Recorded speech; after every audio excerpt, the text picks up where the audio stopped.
प्रश्न संख्या 25 से 28 तक दिए गए परिच्छेद पर आधारित हैं। परिच्छेद में यह चर्चा की गई है कि किस प्रकार वैश्विक आर्थिक परिदृश्य बदल रहा है और जो वर्तमान में आर्थिक मंदी व्याप्त है अंतर्राष्ट्रीय जगत में, उसके चलते किस प्रकार अब जो आर्थिक इकाइयां हैं, आर्थिक कंपनियां हैं, किस प्रकार अपना ध्यान जो है वो विस्थापित कर रही हैं नगरीय क्षेत्र से ग्रामीण क्षेत्र की ओर।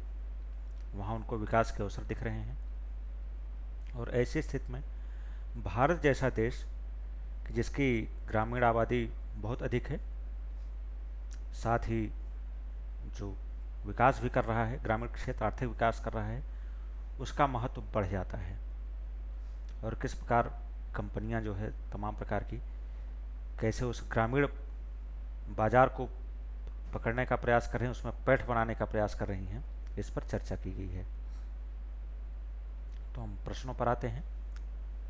प्रश्न संख्या 25, निम्नलिखित कथनों में से कौन इस परिच्छेद से निष्कर्षित किए जा सकते हैं? 4 कथन दिए गए हैं। पहला कथन, भारत वैश्विक आर्थिक मंदी से लाभान्वित हुआ है। दूसरा कथन, ग्रामीण भारत की व्यय क्षमता में वृद्धि का श्रेय केवल सरकार द्वारा अपनाए गए उपायों को दिया जा सकता है। तीसरा कथन, भारत एक कृषक अर्थव्यवस्था है। चौथा कथन, भारत सरकार ग्रामीण भारत की सहायता हेतु कार्य कर रही है ताकि यह अपनी क्षमता को प्राप्त कर सके। आपको बताना है कि इन दिए गए कथनों में से कौन से कथन सही हैं विकल्पों में दिए गए कोटों की सहायता से।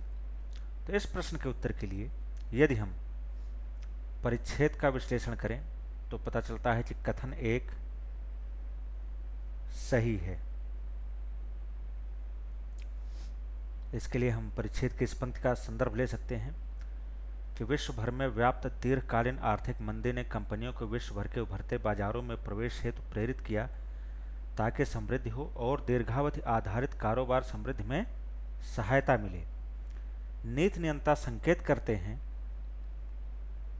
कि आर्थिक समृद्धि का अगला चरण विकासशील राष्ट्रों से शुरू होगा।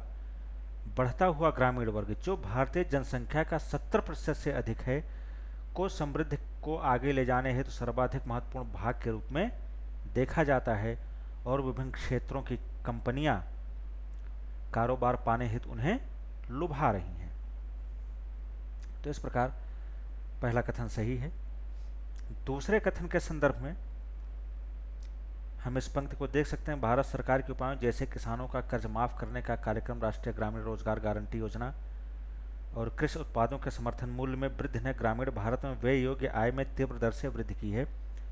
लेकिन जो भारत की ग्रामीण भारत की व्यय क्षमता में वृद्धि हुई, इसका श्रेय केवल सरकार को द्वारा अपनाए गए उपायों को दिया जा रहा है, ऐसा निष्कर्षित नहीं किया जा सकता। सरकार के उपाय उसमें सहायता कर रहे हैं लेकिन केवल उन्हीं को श्रेय नहीं जाता है।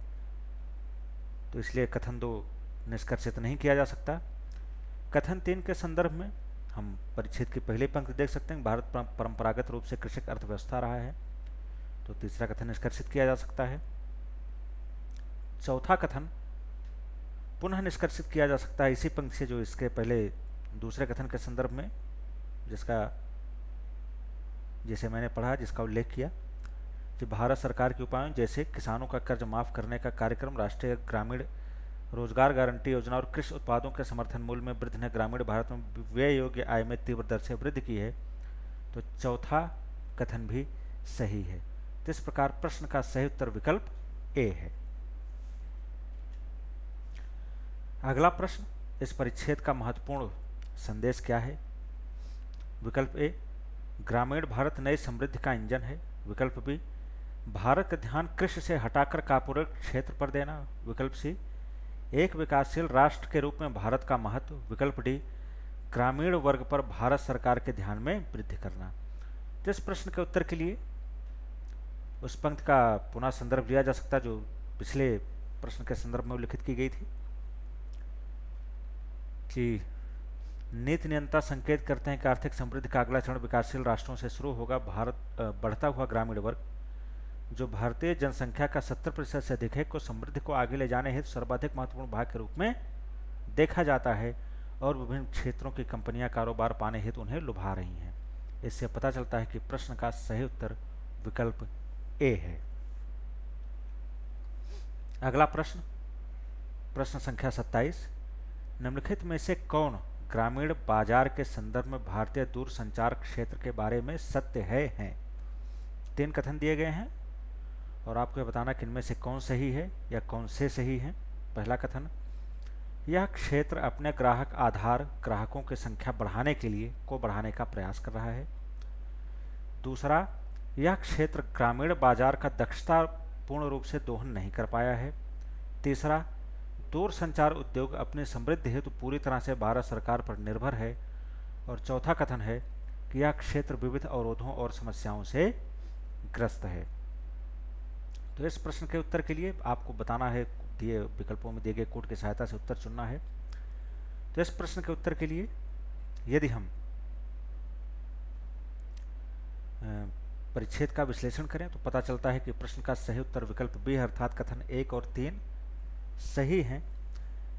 कथन 1 के संदर्भ में परिच्छेद की इस पंक्ति को देखा जा सकता है कि दूरसंचार क्षेत्र पहले ही महत्वपूर्ण प्रतिरूप का खाका बना चुका है, जो ग्रामीण क्षेत्रों के समृद्धि वाले भागों पर केंद्रबिंदु विस्थापित कर रहा है, जबकि बहुसंख्य उद्यमी अपने अपने ग्रामीण और संरचनात्मक आधार का विस्तार कर रहे हैं। तो इससे पता चलता कथन 1 सही है। दूसरा कथन सही नहीं है क्योंकि ऐसी कोई चर्चा परिच्छेद में नहीं की गई है। तीसरा कथन पुनः सही है कि जिसके लिए इस पंक्ति का संदर्भ दिया जा सकता है कि वर्ष 2000 तक 500 मिलियन टेलीफोन संयोजन को पार करने के वांछित उद्देश्य को प्राप्त करने के क्रम में सरकार को दूरसंचार उद्योग द्वारा सामना की जा रही चुनौतियों से निपटने की आवश्यकता है। चौथा कथन कि यह क्षेत्र विविध अवरोधों और समस्याओं से ग्रस्त है, ऐसी कोई चर्चा पुनः परिच्छेद में नहीं की गई है।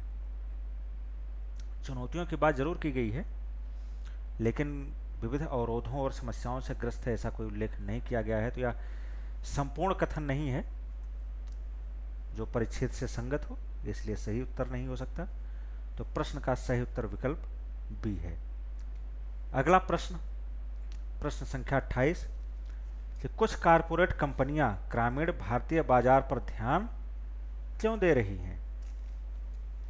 पहला कारण या कथन जो दिया गया है कि भारत एक विकासशील देश है और आर्थिक मंदी के परिणाम स्वरूप वैश्विक कंपनियों का ध्यान उभरते बाजारों पर गया है। दूसरा कथन या कारण यह है कि भारतीय जनसंख्या अधिकांशतः ग्रामीण है, जिसके तेजी से बढ़ने की अपेक्षा है। तीसरा कथन, कारपोरेट कंपनियां तीव्रता से बढ़ रहे बाजार में अपने कारोबार वृद्धि के क्रम में भारतीय ग्रामीण बाजार में अपनी पहुंच में बढ़ोतरी चाहती हैं।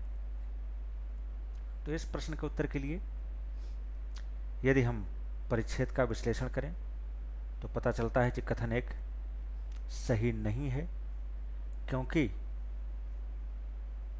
जो प्रश्न पूछा गया ग्रामीण भारतीय बाजार के बारे में पूछा गया है, जबकि पहला कथन समग्र रूप से पूरे भारत के आर्थिक परिदृश्य के बारे में है, आर्थिक बाजार के बारे में है। तो पहला कथन या कारण सही नहीं है। दूसरा कारण भी सही नहीं है, यह आंशिक रूप से सही है कि भारतीय जनसंख्या अधिकांशतः ग्रामीण है, यहाँ तक तो सही है, लेकिन जिससे तेजी से बढ़ने की अपेक्षा है, यह हिस्सा कथन या कारण का सही नहीं है, क्योंकि परिच्छेद में ग्रामीण भारत के आर्थिक विकास की बात की गई है कि तेजी से आर्थिक विकास की संभावना है, न कि जनसंख्या के विकास, जनसंख्या की वृद्धि की। तो इसलिए कथन 2 सही नहीं है। कथन 3 सही है। इस प्रश्न के उत्तर के लिए हम पहले अनुच्छेद की इस पंक्ति का संदर्भ ले सकते हैं कि अब एफएमसीजी, दूरसंचार, बैंकिंग और वित्तीय सेवाएं जैसे विविध क्षेत्रों के अधिकांश कंपनियां ग्रामीण बाजार का अन्वेषण कर चुकी हैं और चाहती हैं कि इस क्षेत्र में उनकी पहुंच बढ़े। तो इससे पता चलता है कि तीसरा कथन या कारण सही है और प्रश्न का सही उत्तर विकल्प सी है, अर्थात केवल कथन 3 सही है।